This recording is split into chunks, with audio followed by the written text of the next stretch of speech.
What happens when an ordinary high school student sees the future? The Tyke who sees the future.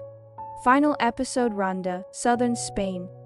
After Leonardo and Maria left Italy, the Mafia wars grew even more intense. The endless rivalry between Vincenzo and Roberto ultimately ended with Vincenzo's death, causing his organization to crumble. Roberto rose to power as the new Mafia boss by seizing Vincenzo's territory. But the aftermath of the war left his organization severely damaged as well. Hearing this news, Leonardo and Maria sighed in relief. They decided to liquidate the investment companies they had established with Frank's help. "Let's clear out all our investment companies so they no longer pose a threat to us," Leonardo declared resolutely.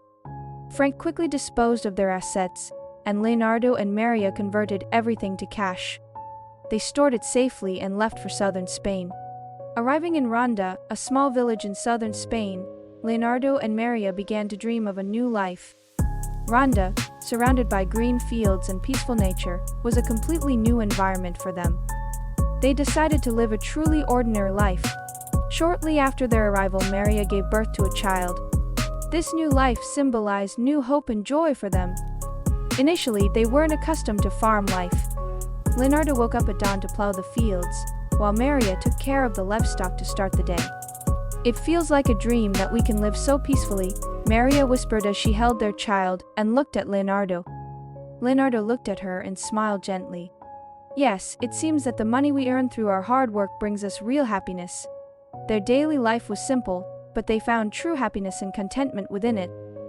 As they harvested crops and cared for the livestock, they gained a deeper appreciation for each other. One day, while taking a break from working on the farm, Leonardo watched Maria and their child. "It makes me so happy to see our efforts bearing fruit like this." Maria nodded with a smile. "Yes, this farm that we nurture with our own hands seems to represent our new beginning." The villagers of Ronda were initially wary of Leonardo and Maria as outsiders. But over time, they opened their hearts to their sincerity and warmth.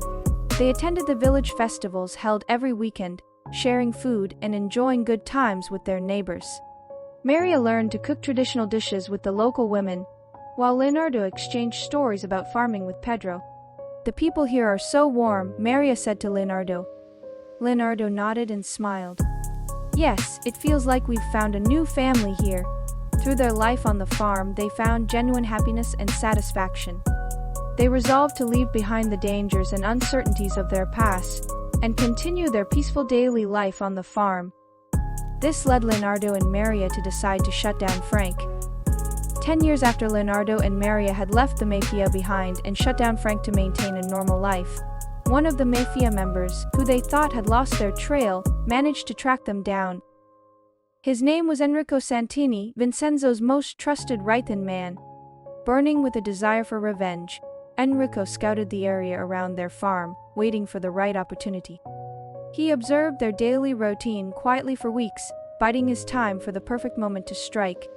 In his eyes burned an unquenchable fire of anger and vengeance. One morning, Leonardo was harvesting grapes in the vineyard. Maria was watching him while holding their child. "Leonardo, I'm so proud of you and everything we've achieved together," Maria said with a smile.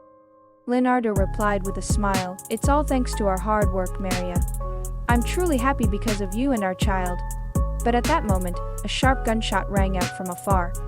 Leonardo's body jerked backward and collapsed to the ground. Enrico had fired at them from his hiding place.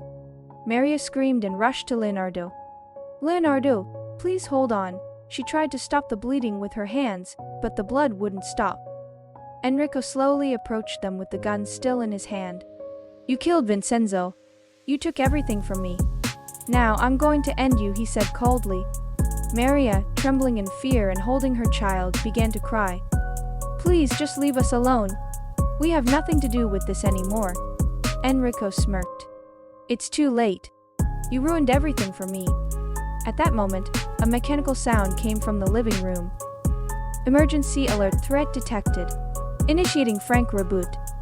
"Maria, take cover immediately," Frank's cold voice sounded. Maria ducked immediately, and a drone controlled by Frank took aim and shot Enrico, killing him instantly. However, Leonardo had already sustained a fatal injury. Maria held his head in her lap and wept. She knew she had to rise again from the deep sorrow of losing Leonardo. After Leonardo passed away, Frank contacted Maria's parents to inform them of the situation. Frank's system analyzed their location and calculated the best way for them to secretly travel to Spain. "Menji, we're here. You're not alone," her parents said, hugging her. Maria, shedding tears in her parents' arms, said, "Mom, Dad, Jinwoo, we'll be by your side. Let's get through this together," her father said, comforting her. Through her life on the farm, she found true happiness and satisfaction, and she realized the value of what she had gained through her own efforts. Despite losing Leonardo, she decided to live a new life while cherishing his memory. Frank continued to stay by Maria's side, analyzing data and monitoring for any potential threats. Ensuring she could live a normal life without being tied to the dangers of the past, Maria began a new life with her child, cherishing each moment.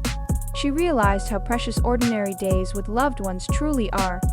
To honor Leonardo's sacrifice, Maria remained strong and lived her life to protect their child. Thank you for watching until the end.